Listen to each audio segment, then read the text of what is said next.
సాధారణంగా ప్రభుత్వాలు మారుతున్నాయి అంటే గత ప్రభుత్వం తీసుకున్నటువంటి నిర్ణయాలను కొన్నింటిని ఈ ప్రభుత్వం అమలుపరచదు. దానికి బెస్ట్ ఎగ్జాంపుల్ లాస్ట్ 5 ఇయర్సే, 2019 నుంచి 23 వరకు.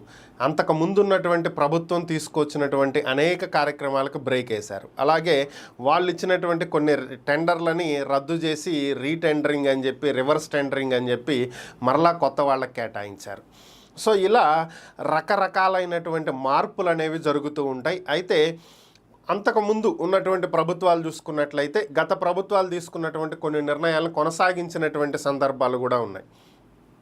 లైక్ రాజశేఖర్ రెడ్డి గారు పోలవరం ప్రాజెక్టుని మొదలు పెడితే తర్వాత వచ్చినటువంటి చంద్రబాబు గారు కంటిన్యూ చేయటం జరిగింది.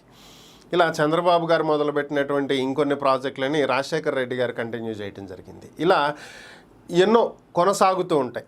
అయితే ఇప్పుడు ఈ సోదంతా ఎందుకు చెప్పుకోవాల్సి వస్తుంది అంటే, మీరు గమనిస్తే ఇటీవల రాజకీయాలన్నీ కూడా చాలా మెచ్యూర్డ్గా నడుస్తూ ఉన్నాయి. దానికి బెస్ట్ ఎగ్జాంపుల్ తమిళనాడు కనుక మనం తీసుకున్నట్లయితే జయలలిత గారు ప్రవేశపెట్టినటువంటి ఒక కార్యక్రమం. అక్కడ స్కూల్ పిల్లలకి ఇచ్చేటువంటి బ్యాగులు కానీ ఇంకేమైనా ఇట్లాంటి వాటికి, అలాగే కొంతమంది పేదవాళ్ళకి గ్రైండర్లు ఇలాంటివి కూడా ఇచ్చారు. సో అక్కడ అమ్మా క్యాంటీన్లని కూడా నడిపారు. సో ఇవి స్టాలిన్ గారి ప్రభుత్వం వచ్చిన తర్వాత ఇంకా కొన్ని మిగిలిపోయి ఉన్నాయి పంచాల్సినవి. సో వాటికి లేబుల్స్ మార్చి పంచుదామని చెప్పి అప్పట్లో స్టాలిన్ గారి పార్టీ తరపున వాళ్ళు భావిస్తున్నటువంటి నేపథ్యంలో ఆయన వారించి యథావిధిగా పనిచేయండి, వాళ్ళ లేబుల్ ఉన్నంత మాత్రాన వచ్చే నష్టం ఏమీ లేదు, ఇప్పుడు లేబుల్స్ మార్చాల్సిన అవసరం లేదు, యథావిధిగా పంచండి, అలాగే అమ్మా క్యాంటీన్లు అలాగే కొనసాగించండి అని కూడా ఆయన ఆదేశాలు ఇవ్వటం జరిగింది. ఇప్పుడు తమిళనాడు సంగతి మనం ఎందుకు మాట్లాడుకుంటున్నామంటే ఇప్పుడు అదే తరహాలో ఇక్కడ ఏపీలో కూడా జరుగుతుంది.